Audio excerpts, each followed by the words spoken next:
Hello everyone, welcome back to the channel. आज की सुबह की चाय बन रही है और छुट्टी का दिन है तो पराठे भी बन रहे हैं आलू के। आलू के पराठे खाने का मन था सबको। टाइम बहुत कम था तो मैंने शॉर्टकट मारा है। इसमें नमक, लाल मिर्च पाउडर और सिर्फ हरी धनिया काट के डाला और मिक्स कर दिया है और कुछ भी नहीं डाला है। हरी धनिया बोला शायद मैंने, हरी मिर्च काट के डाला। मिर्च ज़रूर डालिएगा। और इसके बाद दोपहर का टाइम हुआ और भैया आए थे मटर बनाने। मटर और कुलचे जो बाहर मिलते हैं बिल्कुल एग्जैक्टली भैया वैसे ही बनाते हैं। तो मैंने कहा आप सबके साथ इसकी रेसिपी शेयर कर लूँ, तो आप लोग भी बना सकते हैं। तो खाली इसको हल्दी और नमक डाल के और पहले बॉईल करने रख दिया भैया ने।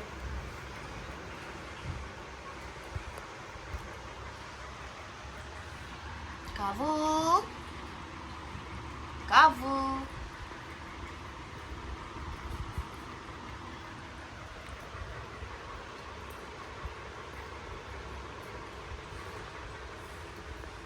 बाबर, ए बाबर। अच्छा, और साथ में ना थोड़ा सा सोडा भी डाला था इसमें भैया ने बॉईल करते टाइम। और जब तक उसमें सीटियां लग रही हैं भैया काट रहे हैं टमाटर और प्याज। जैसे अंडों के लिए कटती है चौकोर और बारीक, उस तरीके से दोनों ही चीज़ों को भैया काट लेते हैं। और बॉईल करने के बाद पानी आपने देखा इसमें कितना है, थोड़ा सा पानी छोड़िएगा ज़रूर, वरना वो 1 घंटे के बाद ना बिल्कुल ही जम जाते हैं। तो फिर ये सारी चीज़ें तेज़ आंच पे गैस करके डाल दी है। हरी मिर्च, प्याज और टमाटर।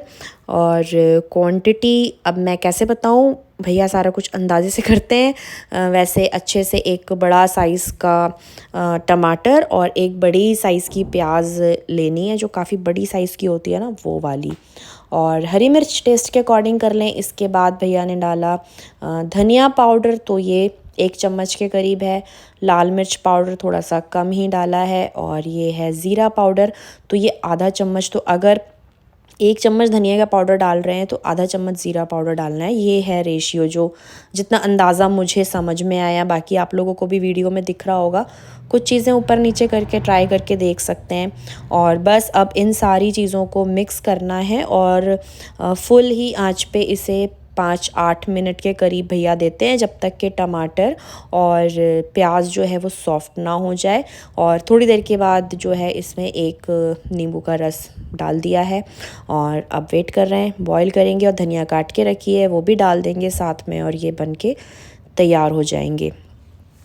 तो इस तरह हम लोगों का वीकेंड जो है वो काफ़ी लेज़ी सा गया। बस खाया पिया और हम लोगों ने आराम किया, और ज़्यादा कुछ करा नहीं। रेसिपी ज़रूर ट्राई करिएगा। अभी हम लोग निकले हैं सब्जी मंडी के लिए। जल्दी आओ। इसको मैंने इसलिए घर में बताया नहीं था। जल्दी आओ। देखते हैं सब्जियों के क्या फ़र्क है रेट्स में सब्ज़ी मार्केट में और वैसे जो हम जाते हैं शॉप पे लेने। तो इसलिए आज हम निकले हैं कि जाके देखें क्या फ़र्क है, कितना सस्ता है, कितना महंगा है। तो दिखाते हैं आपको सब्ज़ी मार्केट।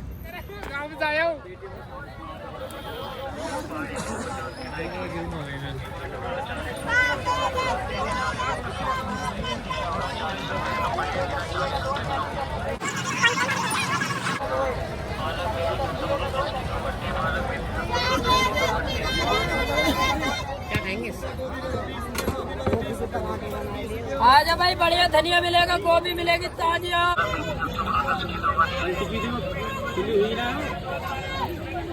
आलू 50 के 2.5 किलो, पहाड़ी आलू 50 के 2.5 किलो, टमाटर 40 रुपए किलो, टमाटर 40 रुपए किलो।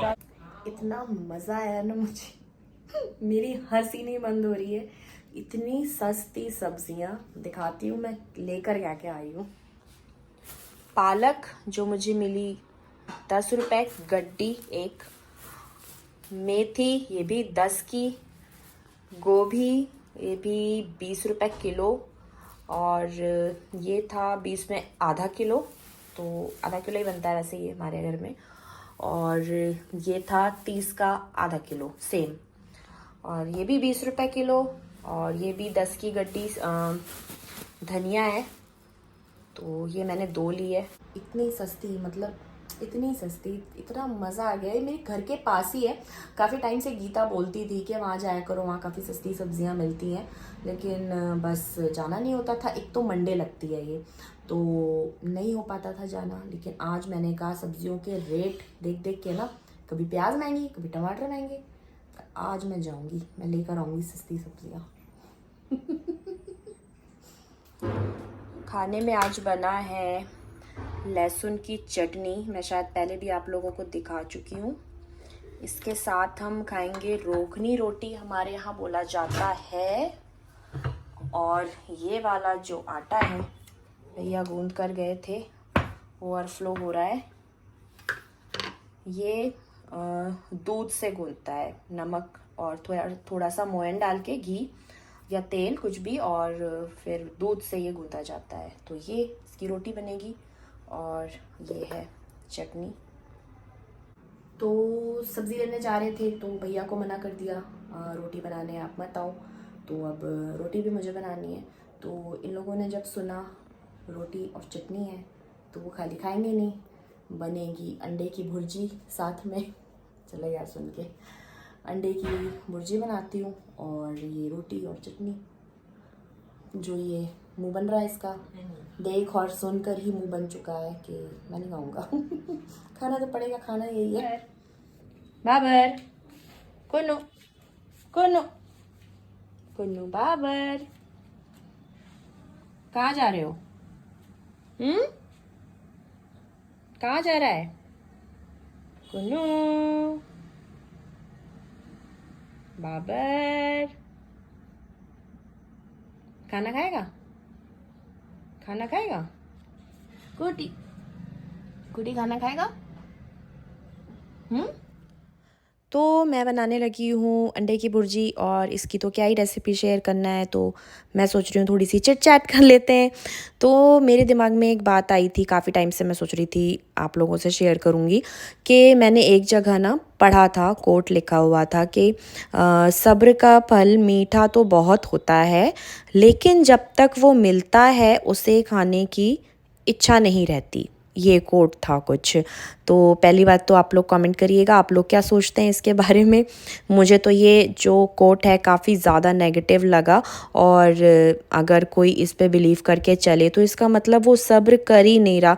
मुझे इसलिए भी और क्लिक करा क्योंकि रिसेंटली मैंने सब्र के ऊपर एक वीडियो बनाई थी, तो मैंने सोचा इसको कंटिन्यू करते हुए थोड़ा सा शेयर करती हूँ आप सबके साथ।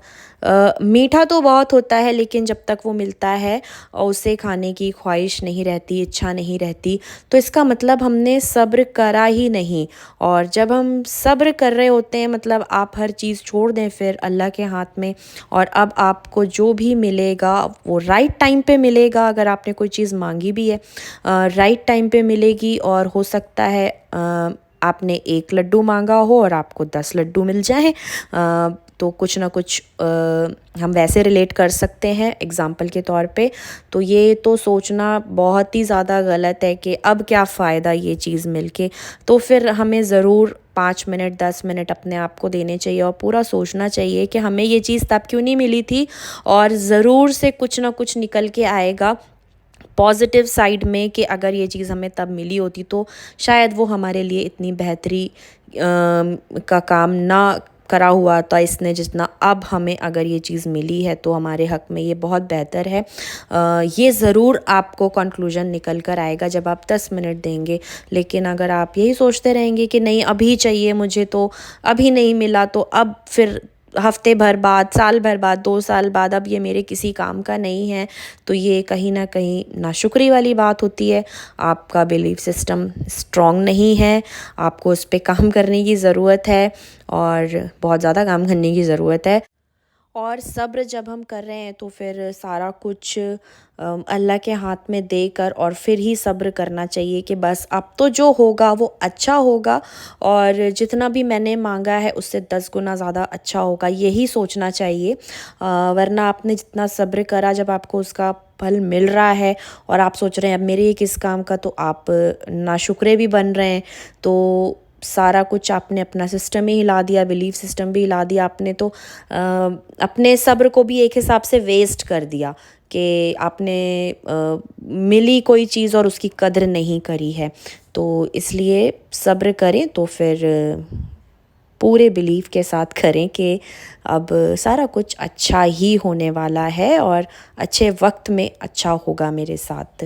ये वक्त भी जो है वो निकल जाएगा और जब वो चीज़ मिलती है तो उसका शुक्र अदा ज़रूर करना चाहिए कि भले आपने 10 मिनट लगा दिया, आपको नहीं समझ में आ रहा कि अभी ये मुझे क्यों मिली, लेकिन फिर भी आप शुक्र अदा करें, आपको ज़रूर समझ में आएगा। आप जब सोचेंगे डीपली बैठकर तो ज़रूर समझ में आएगा। अच्छा, मेरी ये जो रोटियां हैं ना, ये इस गैस पे बिल्कुल नहीं सिकती हैं। मैं बड़ा दुखी हो गई हूँ ये वाली गैस से। और इसकी जो फ्लेम है ना, बीच में नहीं है, इसके बर्नर कुछ इस तरीके के हैं, तो ये बड़ा दुखी कर देती हैं।